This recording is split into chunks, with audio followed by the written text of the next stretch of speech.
Hey y'all, Iric Guy here, and I've got my backpacker stove going.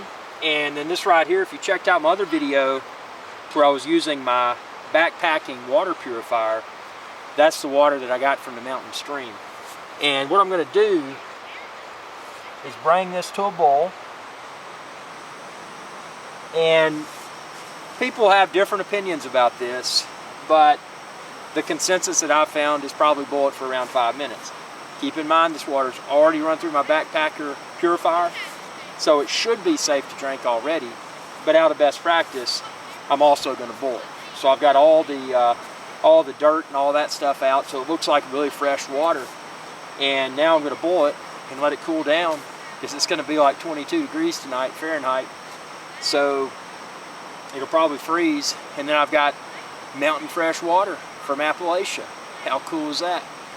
This is one of my other videos from the Appalachian Trail. Subscribe to my channel if you haven't already. It's youtube.com/IricSky. Y'all have a good day. Hey y'all, Iric Guy here. Thanks again for your viewership. Be sure to subscribe to my channel if you haven't already, and ring that bell icon to be notified whenever I post another video. If you're looking for Iric Guy's Adventure Channel merch, like this t-shirt and a lot of other cool stuff, expand this video's description. You can find it all there. Y'all have a good day.